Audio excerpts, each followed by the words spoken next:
예수님의 공생의 사역에 있어서 어떻게 보면 가장 큰 역할을 감당했던 사람을 한 명 뽑으라면 누굴 것 같습니까? 누굴까요? 그죠? 세례 요한이죠. 세례 요한은 하나님께서 보내신 심부름꾼이라 그랬어요.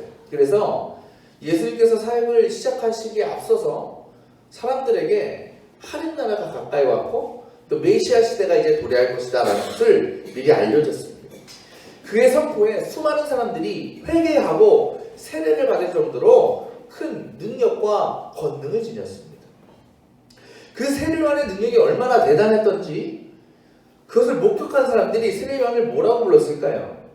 당신이 혹시 메시아 아닙니까? 라고 할 정도로 대단한 능력자였습니다. 보통 그런 대접을 받고 그런 이야기를 들으면 사람 마음이 어떻습니까? 우쭐해지죠.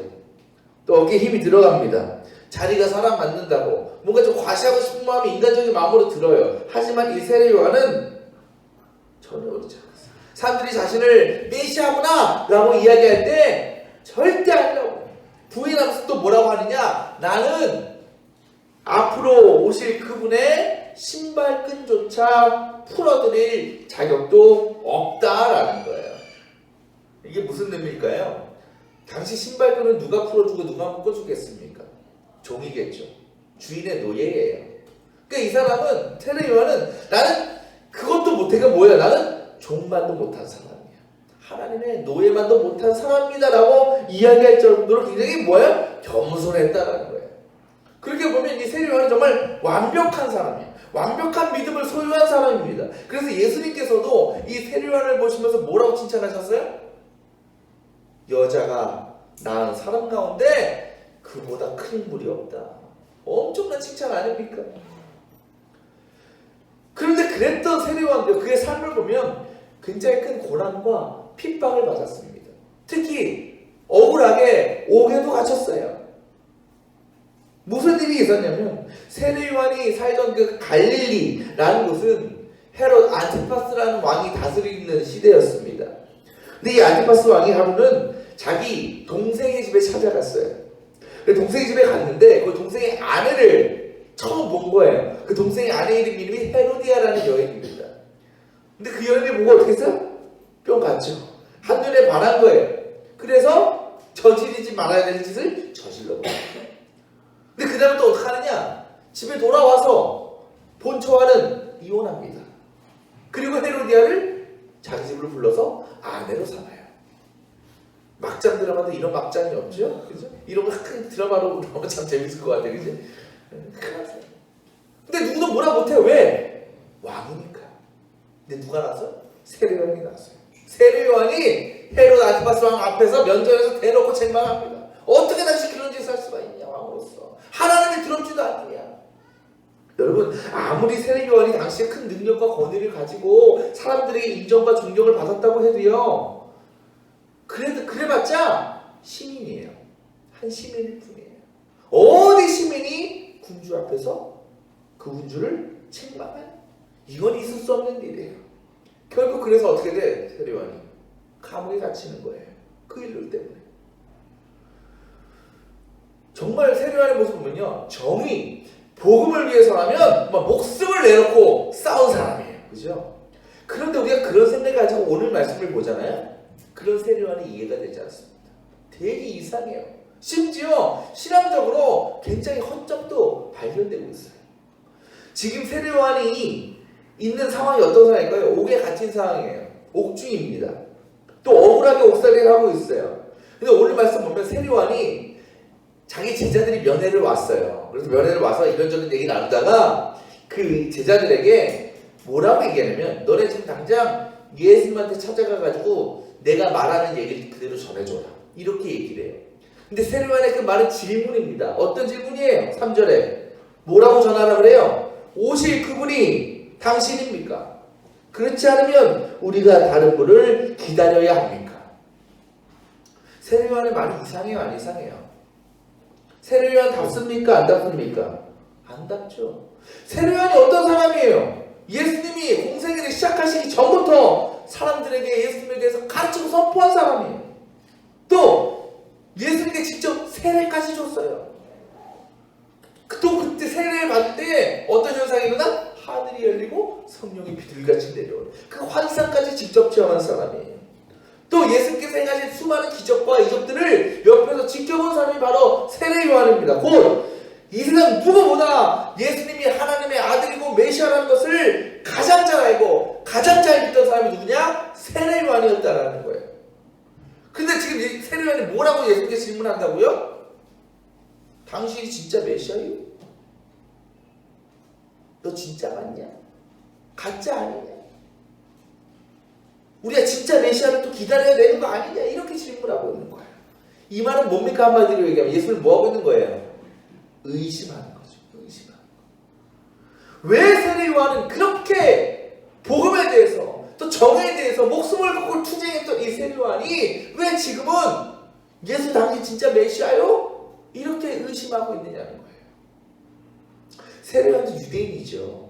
당시 유대인들은요 누구나 갖고 있던 소망이 있었어요. 그게 뭡니까? 바로 이스라엘 백성이 해방되는 거예요. 자유를 누리는 거예요. 이스라엘 민족이 어떤 민족이에요? 늘 지배받으며 살아온 민족. 이집트, 애굽이죠. 바빌로니아, 아시리아, 수많은 강대국의 속국으로 들어가서 평생 지배만 받았어요. 또 지금도 누구의 지배받아? 로마의 지배까지 받고 있어요. 그런 그들에게 메시아가 오신다는 것은 큰 소망이 어떤 소망일까요? 메시아가 오시면 이제 메시아가 저런 악의 세력들, 우리를 핍박하는 세력들을 무너지게 할 것이다. 그리고 하나님 나라는 하나님께서 택하신 우리 이스라엘 백성들을 통해서 이 땅에 세워질 것이다. 그거 기대하고 있었습니다. 그런데 지금 말씀 이 시대적 상황은 예수님이 오셨어요? 안 오셨어요? 이미 오셨죠. 오시고 이미 꽤 시간이 흐른 뒤입니다. 근데 지금 돌아가는 상황을 보니까 그 유대인들의 생각과는 전혀 달라요. 분명 주님이 오시면 모든 악의 세력들이 없어지고 무너지고 멸망할 거라고 생각했는데 이 로마 제국은 지금 더 강해지고 있어요. 온갖 죄를 저지르고 사람들을 핍박하고 괴롭히는 권력자들이 어려움 당하고 심판받는 게 아니고 더 배채우고 있어요. 또 권력을 누리고 있는 거예요. 또 왕은 또 어때요? 한 나라의 왕이라는 사람이 동생 아내를 뺏어서서 아내로 삼는 엄청난 부정을 저지르고도 어떤 심판도 받지 않아요. 그런데 세례 요한이 볼 때 더 큰 문제는 뭐냐? 지금 메시아라고 오신 예수님이 그런 상황에 대해서 그런 일들에 대해서 아무 대처를 하지 않으시는 거예요.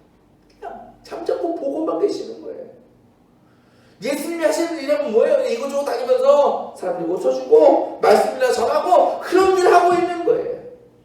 물론 그것도 놀라운 일이고 역사지만 이 땅에 구원자로 오셨으면 메시아로 오셨으면 더 중요한 일이 뭐겠어요? 하나님을 대적하는 이들을 멸망시키는 것, 그 세력을 무너뜨리고 굴복시키는 일에 힘쓰셔야 되지 않느냐라는 겁니다.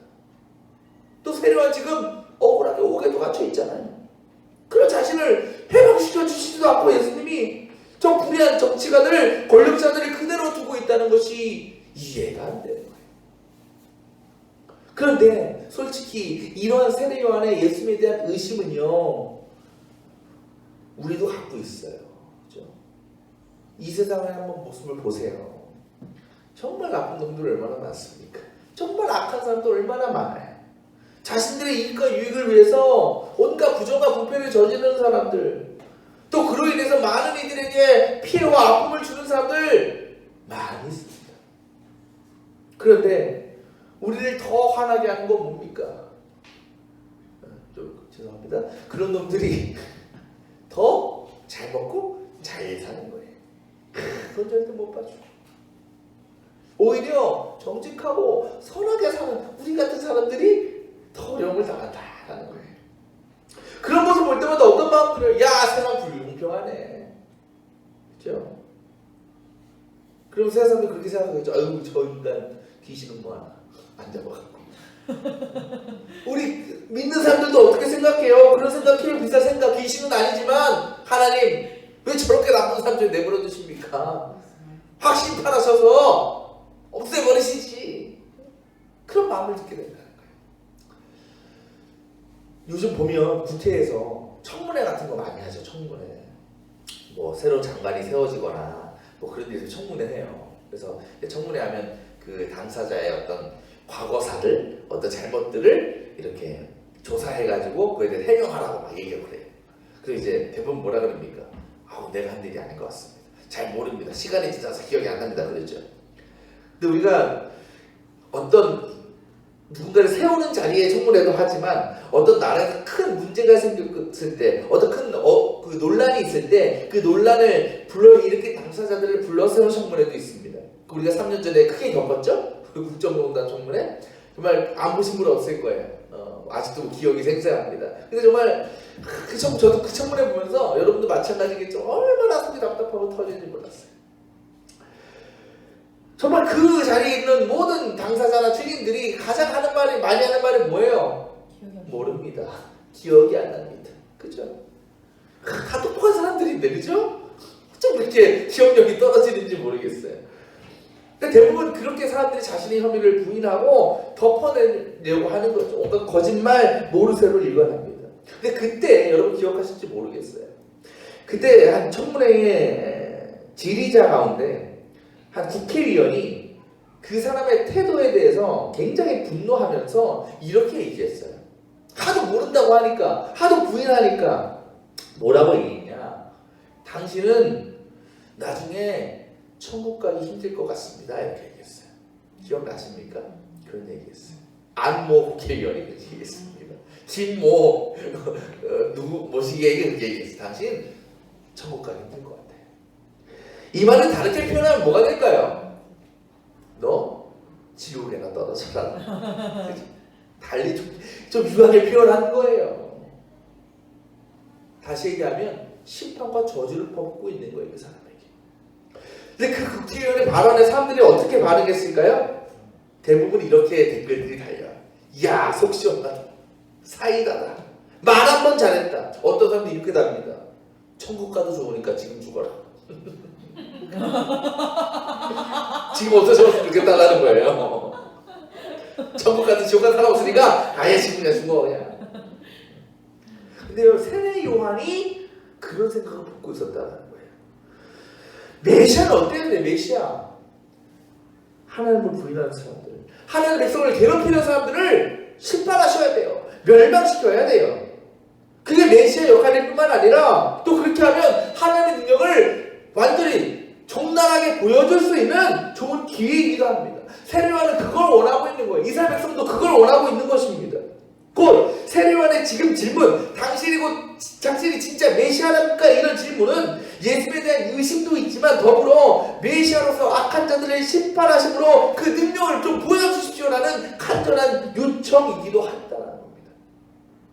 그런데 예수님께서 그 세례요한의 질문을 들고 찾아온 제자들에게 뭐라고 대답하십니까? 먼저 이렇게 얘기하시죠. 4절에 너희가 본 것을 그대로 전하라고 말씀하셔요. 그 이후에 그것이 무엇인지를 설명하십니다. 뭡니까? 5절 시작. 눈먼 사람이 보고 다리 저는 사람이 걸으며 나병 환자가 깨끗하게 되며 듣지 못하는 사람이 들으며 죽은 사람이 살아나며 가난한 사람이 복음을 듣는다. 그 예수님은 내가 하나님의 아들이고 메시아라는 것을 직접 밝히시는 것 대신에 자신의 능력으로 나타난 사건들을, 일들을 통해서 메시아로서 내 역할이 어떤 것인지를 분명히 밝히고 계신다는 거예요. 곧 이 예수님 말씀의 의미가 뭘까요? 예수님의 메시아로서 해야 되신 일은 뭐냐면 사람을 정죄하고 심판하고 멸망시키는 게 아니고 고치고 회복시키고 구원을 받게 하는 일이다라는 것을 예수님은 가르쳐 주시고 계시다는 거예요.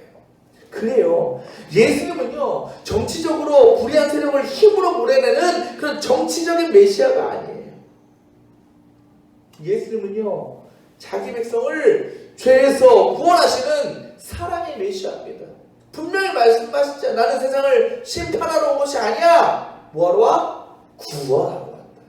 그게 예수님의 목적이에요. 메시아적 사명인 것입니다.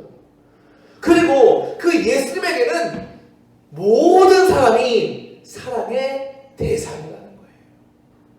심지어 이스라엘 민족을 억압하고 핍박하는 로마 제국의 황제까지도 예수님은 사랑으로 품어 주신다라는 겁니다. 곧 예수님께서는 지금 세례요한에게 이렇게 말씀하시는 거예요. 야, 네가 나한테 기대했던 그 일을 내가 행하지 않는다고 생각할지 모르지만 그렇지 않아. 이미 악의 세력은 멸망하고 있어. 눈에는 그렇게 보이는 거 않아 보이지만 그 일은 나타나고 있어. 그 악의 세력은 어떤 물리적인 힘으로 파괴되고 멸망하는 것이 아니야. 오직 사랑으로 무너지는 거야 라고 말씀하시는 거예요. 여러분, 얼마나 이 세상이 어지럽고 답답하고 또 어렵습니까? 또 이 나라를 고통과 아픔에 빠뜨리는 이들 얼마나 많습니까? 그것을 보면서 여러분이 하나님께 바라시는 게 뭡니까? 혹시 세례요한처럼 오늘의 이 유대인들처럼 하나님의 심판과 저주가 내리기를 원하고 있지는 않습니까? 때로 나를 괴롭히고 나를 힘들게 하는 사람들 향해서 저주를 퍼붓고 있지는 않느냐는 것입니다. 교회도 마찬가지죠. 목회자들도 마찬가지 아니겠어요? 지금 교회가 어렵잖아요. 한국 교회가. 다들 책임을 누구에게 돌립니까? 대형교회 목사들, 대형교회 교인들에게 이렇게 돌려요. 물론 그들이 잘못했죠.